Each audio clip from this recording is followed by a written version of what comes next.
আমি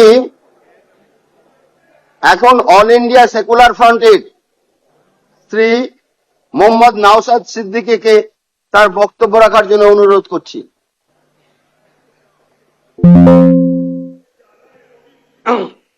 ধন্যবাদ speaker sir. আপনাকে অল ইন্ডিয়া সেকুলার ফ্রন্ট পার্টির পক্ষ থেকে স্বাগত জানাচ্ছি স্পিকার নির্বাচিত হওয়ার জন্য। আমরা আশা করব আগামী 5 বছর আপনার নেতৃত্বে এই অগাস্ট হাউস তার গরিমাকে বহন করে চলবে এবং সাথে সাথে আমরা যারা বিরোধী আছি তাদের সর্বোৎকৃষ্ট জায়গা, মতামতের জায়গা হচ্ছে এই অগাস্ট হাউস। আমরা আমাদের মতামত নির্দ্বিধায় নির্বিঘ্নে এখানে রাখতে পারবো এবং যারা শাসক দলে আছে আমাদের মতামতের ভিত্তিতে গঠনমূলক অবশ্যই যেগুলো হবে সেগুলোকে গ্রহণ করবে। স্পিকার স্যার, আপনার অনুমতি নিয়ে দু একটা কথা বলবো, যদি এই প্রসঙ্গ নয়। সত্যি আমি আজকে বসে খুব ফিল করছিলাম, হাসছিলাম মনে মনে। আজকে তাপস রায় বাবু যে কথাগুলো বলছেন খুব একটা ফেলে দিওয়ার নয়। আমি আমি আমি আমি বলবো, আমি 2021 সালে নির্বাচন হওয়ার পরে 6টা মাস এমন দিন পার করেছি, আমার মনে হচ্ছিল যে আমি ইস্তফা দিয়ে দিই, অন্তত আমার ছেলেগুলোর উপর অত্যাচার যদি বন্ধ হয়। এই সময় ফিল করেছি, পার করেছি।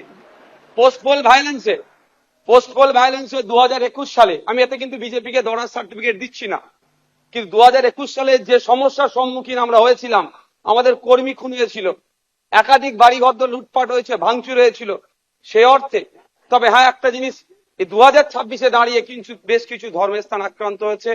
মাননীয় মুখ্যমন্ত্রী মহাশয়কে এবং বিজেপি যারা আছে তাদেরকে বলবো সেইগুলো আপনারা লক্ষ্য রাখবেন। আজকে এই হাউসে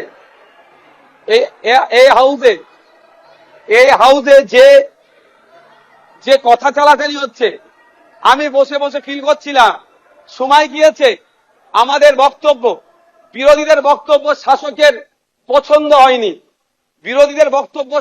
পছন্দ হয়নি, চিৎকার করে বন্ধ করে দেওয়া হয়েছে। এই হাউসেও কিন্তু 21 থেকে 26 আমরা দেখেছি। আমরা আশা করব ওই দিনটা আসবে না। আমরা বিরোধী যারা আছি গঠনমূলক প্রস্তাব রাখবো, শাসক দল যারা আছেন তারা গ্রহণ করবেন। মাননীয় মুখ্যমন্ত্রী মহাশয় একটা কথা বললেন, খুবই ভালো লাগলো। আমরা যারা একাধিকবার বিভিন্ন দপ্তরে লেটার করেছি, ন্যূনতম রেকগনাইজ আমাদের লেটারকে করা হয়নি, ইনক্লুডিং চিফ মিনিস্টারের কাছে। আজকে যে কথা বলেছেন এটাকে আমি স্বাগত জানাচ্ছি, যে উনি অন্তত কথা বলেছেন যে মিনিস্টাররাও রিকগনাইজ করবে, অর্থাৎ প্রাপ্তি স্বীকার করবে।